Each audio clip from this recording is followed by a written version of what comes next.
Priyanka's food ডায়েরিতে তোমাদের সবাইকে ওয়েলকাম। আমের সিজনে আমের বাইরে গিয়ে যেন কিছু ভাবতেই পারছি না, তাই তো আজকে নিয়ে এসেছি আম পাঁপড় বা বলা ভালো কাঁচা আমের আমসত্ত্ব।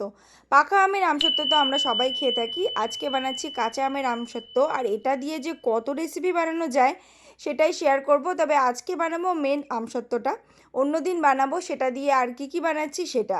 তো দেখতে পাচ্ছ আমি এখানে একটা প্যানে কিন্তু আমি নিয়ে নিলাম আমের পেস্ট, মানে আমি আমটাকে সেদ্ধ করে নিয়েছিলাম সুন্দর করে খোসা ছাড়িয়ে, তারপর সেদ্ধ করে নিয়ে সেটাকে পেস্ট করে নিয়েছি খুব সুন্দর করে।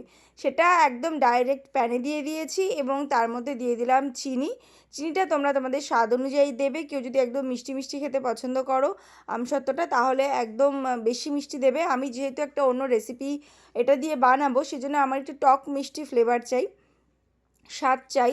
আর এখানে আমি দিয়ে দিচ্ছি একটুখানি চিলি ফ্লেক্স, একটু ঝাল ঝাল হবে। আর তোমরা চাইলে কিন্তু এখানে অন্য কোনো মশলা যেটা তোমাদের পছন্দ হয়, যেমন কেউ মৌরি পছন্দ করে খুব, তো মৌরি কেউ দিয়ে দিতে পারে, বা কেউ জোয়ান পছন্দ করে, যার যেটা পছন্দ দিয়ে দিতে পারে। খাওয়ার পরে একটু যদি এটা খাওয়া যায় সেটাও কিন্তু বেশ ভালো লাগবে। তো খুব সুন্দর করে সবটা ফুটে গেলে আমি একটু ফুড কালার অ্যাড করলাম, খুব সুন্দর একটা রং হবে তার জন্য। আর তোমরা চাইলে রঙটা নাও দিতে পারো। এবারে কিন্তু একটা পাত্রে আমি স্টিলের ট্রে নিয়েছি, তার মধ্যে তেল আমি এখানে খুব সুন্দর করে ব্রাশ করে দিয়েছি। আর এবারে ঠান্ডা হয়ে গেলে মিশ্রণটা আমি ঢেলে দেব, এই পাত্রে ঢেলে দিয়ে খুব সুন্দর করে পাতিয়ে নেব। খুব সহজ, ইজি এটা বানানো এবং খুব ঝটপট হয়ে যায়, একেবারেই কিন্তু কোনো ঝামেলার কাজ নয়। আর এটা শুকিয়েও যায় খুব তাড়াতাড়ি, একদিনেই কিন্তু শুকিয়ে গিয়েছে। তো খুব সুন্দর রোদ হলে একদিনেই শুকিয়ে যাবে। তো তোমরাও এটা ঝটপট বাড়িতে বানিয়ে নিতে পারো, বাচ্চারাও এটা ক্যান্ডি হিসাবে খেতে পারে। তো কেমন লাগছে তোমাদের এই রেসিপি অবশ্যই আমাকে কমেন্ট করে জানিও, আর ভালো লাগলে কিন্তু চ্যানেলটা সাবস্ক্রাইব করতে ভুলো না। তো আমি গল্প করতে করতেই কিন্তু একদম সুন্দর করে এটা পাতিয়ে রোদ্রে দিয়ে দিয়েছি। আর এটা অবশ্যই ঢাকা দেবো, আমি একটা নেট দিয়ে সুন্দর করে ঢেকে দেবো আমি, কারণ এভাবে খোলা কিছুতেই রাখা যাবে না, মাছি বসবে।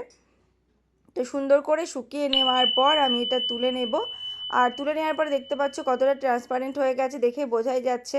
তবে আরও আরেকটা রোদ দিলে কিন্তু এটা সুন্দর করে আরও ভালো শোকাবে। তবে আমার যেহেতু একটু তাড়া ছিল, আমি পরের দিনই বেরোবো, এক জায়গায় আমার বেরোনোর কথা ছিল, তাই আমি আজকেই কেটে তোমাদের দেখিয়ে দিচ্ছি। দেখবে কত সুন্দর ইজিলি উঠে যাচ্ছে। চারিপাশটা ছুরি দিয়ে একটুখানি ক্লিন করে নিতে হবে, তাহলেই কিন্তু এটা খুব সুন্দর ইজি উঠে যাবে। আর এটা দিয়ে যে রেসিপিটা সেটাও খুব তাড়াতাড়ি আসবে। তো এই দেখো খুব সুন্দর করে রোল করে তুলে নিচ্ছি আমি।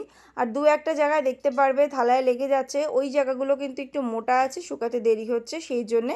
তো এটা আর একটা রোদ দিলে কিন্তু খুব ইজিলি উঠে যাবে, যেহেতু আমি ব্যস্ততার কারণে বললামই যে আমি আজকেই তুলে নিচ্ছি। তো তোমরা সেটা বুঝে একদিন কি দুদিন রোদ দিয়েই কিন্তু তুলে নিতে পারবে। চাইলে আরও মোটা করেও কেউ দিতে পারে, তাহলে আর একটু বেশি দিন রোদে দিতে হবে। ফ্লেভারও এর মধ্যে চাইলে তোমরা নিজেরা অ্যাড করতে পারো। কেমন লাগলো অবশ্যই এটা আমাকে কমেন্ট করে জানাতে ভুলো না। আর এত এত ভালোবাসা দেওয়ার জন্য, আমার সাথে থাকার জন্য সবাইকে অনেক অনেক ধন্যবাদ। আর আমি প্রিয়াঙ্কাস ডায়েরি চ্যানেলটাকে তোমরা কিন্তু সাথে রেখো, তাহলে নিত্য নতুন প্রচুর রেসিপি তোমরা দেখতে পাবে। তো আজকের মতন টাটা, দেখা হবে আবার নতুন ভিডিওতে। সবাই ভীষণ ভালো থেকো।